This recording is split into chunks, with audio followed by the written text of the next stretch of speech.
Good morning, y'all. Welcome back to my Fig Sticks. If you are a subscriber, I really, truly appreciate your subscription. If you're new here, my name's Danny.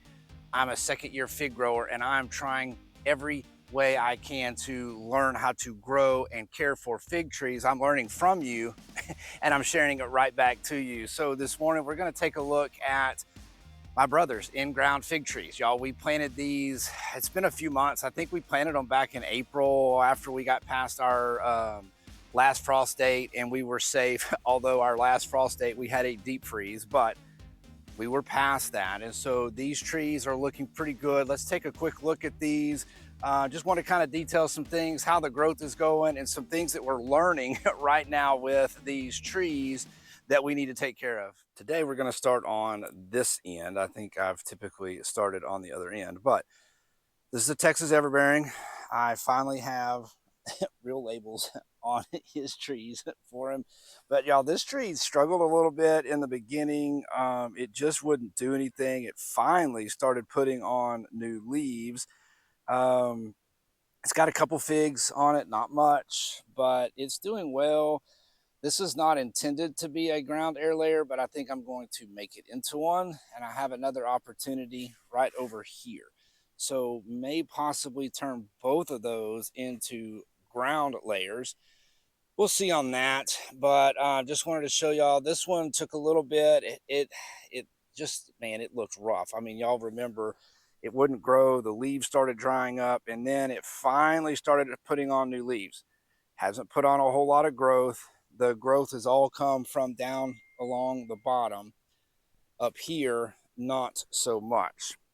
But that's the Texas everbearing. We'll move down here to the Ischia, which we now know is not a green Ischia, but it is in fact simply an Ischia. Now this guy is absolutely covered in figs. It has grown a ton. I mean, you can see starting right here, all of this is new growth. Same here. All of this new growth. So the Ischia really did well this year. I think they all took a little bit of time to establish roots, but once they got that done, they started looking very good. This one we're hoping will start ripening some figs soon. Of course, it is a little bit behind because it was transplanted in April. But Ischia fig looking good. Really hoping to see some of these figs ripen. And we'll move down here. The Genovese Nero.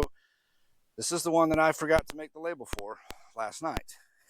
But this one's doing good. I mean, look how pretty these leaves look. It hasn't grown a ton, but it is shaping up to be a really nice looking tree.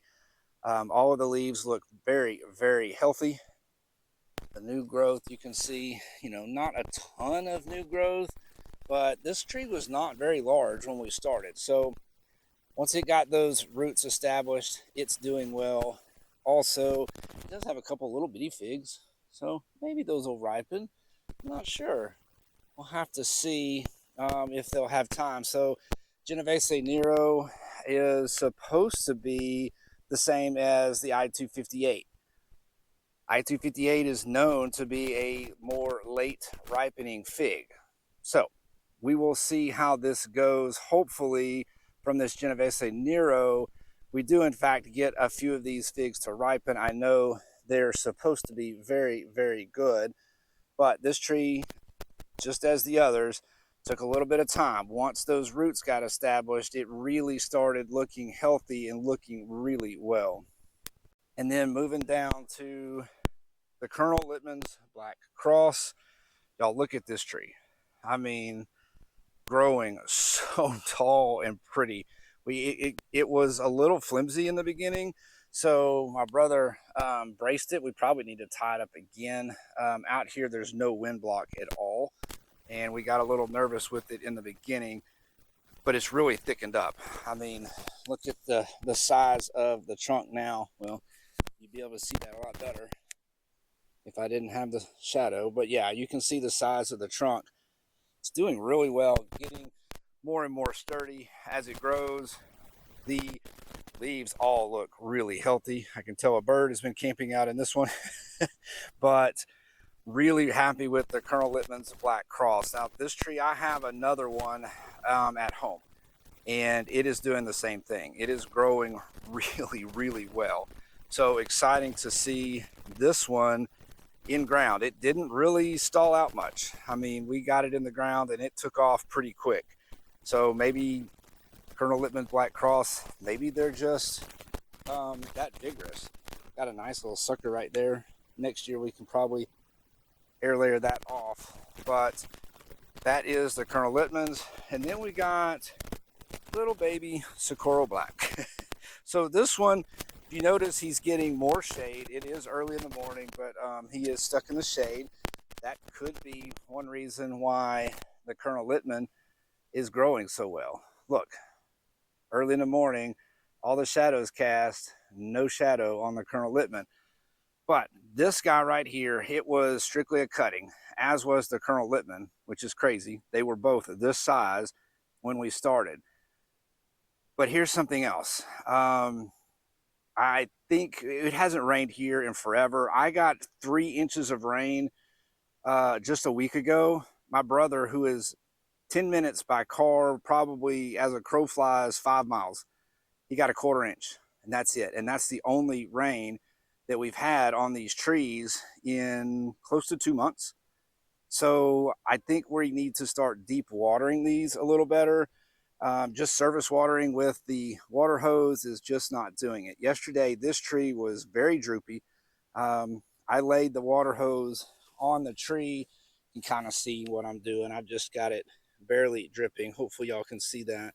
But I laid it on there for about 20 minutes, maybe a little bit longer, maybe closer to 30 minutes. But today, those leaves look so much happier.